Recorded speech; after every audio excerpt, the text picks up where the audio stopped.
What's up guys, Nate again, and today I wanted to share my collection of 8-bit action figures from NECA Toys.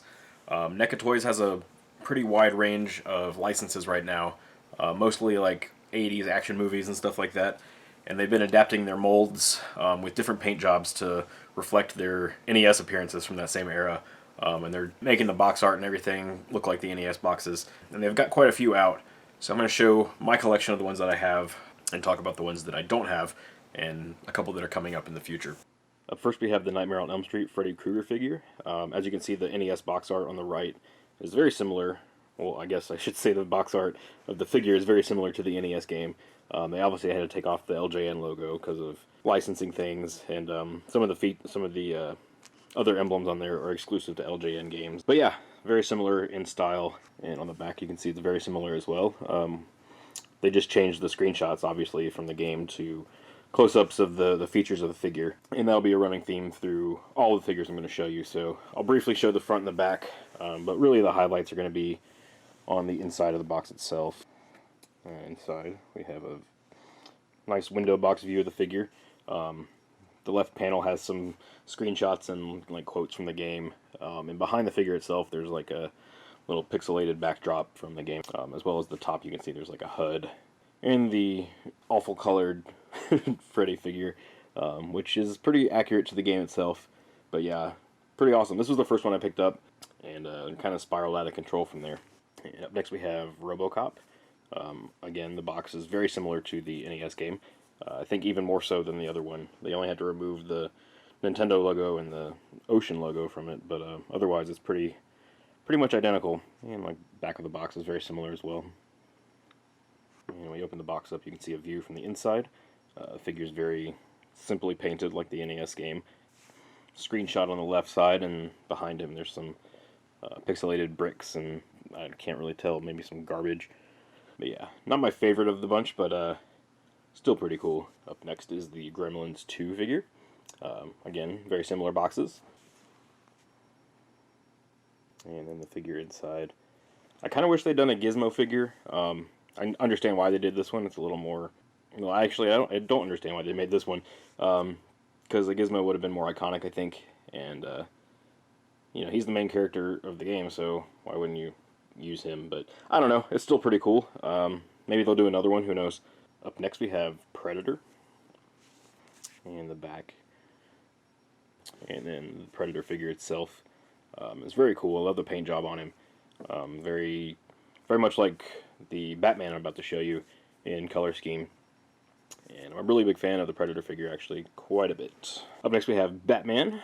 This is one of my favorite NES games, so I really had to get this figure when it came out. And the back of the box is pretty similar. The colors are slightly different. I don't know if my box might be a little faded. It is 25 years old, but as you can see, the design is almost identical. And then Batman himself is very purple.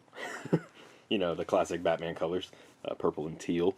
But very accurate to the NES game, and that's cool because, like I said, it's one of my favorite NES games. And yeah, it's Batman. The fact that this one came out surprised me because I don't think that NECA had the license to do Batman figures, so they had to specifically get the license just to do this one. So hopefully it worked out for them. Either way, I'm really glad they put it out because he's awesome. Up next we have the Stallone classic Rambo. Not much to say really. Again, the boxes are super similar. And here's the back of the box. So here's the figure inside. You can see it's got this weird quote. I love the depiction of Rambo over here on the left. It's got this like really dumb oaf face. Cool figure. Like I said, I played this game a lot when I was a kid. Never got very far in it because it's really a weird maze of a game. Unless you know exactly where you're going, it's really easy to get lost. But really cool to have a figure for it. And up next we have Alien 3. I don't have the NES box for this game, unfortunately. Meant to pick it up. I thought I had bought it to do this video, but apparently I never did. So you'll have to look at the cartridge for this one. But it looks pretty similar to the actual box art. This is one of my least favorites, honestly, as far as the figure inside goes. Let me show you the back of this box real quick. And here's the figure inside. The color scheme they were going for was supposed to match the screenshot on the left, where it's kind of an orange and blue, where the light's hitting one side of his face. If you look at the figure inside, you can see it's like painted half and half, like half of it's blue and half of it's orange, and it doesn't translate very well to a figure, I don't think. Not my favorite paint job, but still pretty cool. And up next we have Godzilla, Monster of Monsters. This is my favorite one, probably, so far that has been released. And here's the back of the box.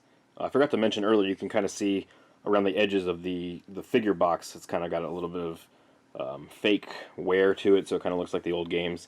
I thought that was a nice little touch. And as for Godzilla himself, you can see he's got a really cool, like, pixelated paint job on his like spines and his legs, as well as like the HUD at the top of the box there. He's one of my favorite ones just because I really like the paint job. And finally we have Friday the 13th, the Jason Voorhees figure. Originally this figure was a Comic-Con exclusive in like 2013 or 2014. And it was the very first figure in this series. So I guess it did really well because they spawned, you know, all these other figures off of it. But recently they re-released it with an added bonus feature, I guess, to differentiate it from the Comic-Con version. You can see on the box here it says, open flap to play authentic theme music. So when you open the flap,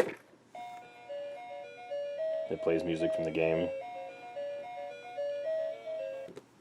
which I thought was a really cool feature.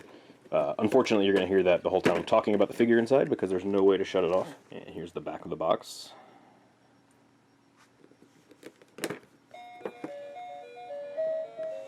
And the figure itself. You can really see the background good in this figure. It's very bright and vibrant.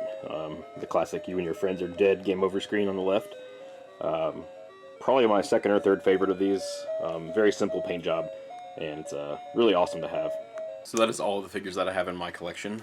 There are a few others in the series that aren't NES games, but I decided to stick to the NES games specifically just so they didn't get too out of control, even though the majority of them are for the NES. They've also done an 8-bit Rocky from the Sega Master System game, as well as a Texas Chainsaw Massacre one from the Atari, which I saw at Toys R Us the other day, and it is like the shittiest looking toy I've ever seen. I swear, it's like a nice modern like Leatherface figure, but it's just painted solid green with like this weird yellowish white brown face color. But yeah, it's super hideous. I'll show a picture of it. You can see. I kind of want to buy it just because of the terribleness of it, but it really doesn't look good.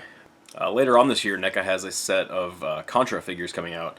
Pretty sure it's just one box that has both Bill and Lance, but it's going to come in a similar box to the ones I just showed off, only with the Contra NES box, obviously, which is really awesome because who would have thought they'd make Contra figures in 2016?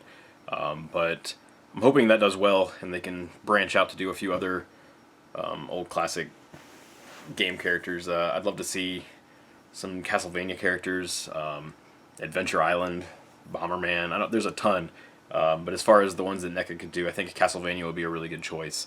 So yeah, like I said, it's a really cool line of figures. I hope it continues. Any future figures that come out that I manage to get my hands on, I will maybe do another video if there's enough to show in a whole video. Otherwise, I'll show them in my monthly pickups videos. But yeah, I'd like to thank you guys for watching, and I will talk to you guys next time. Take it easy.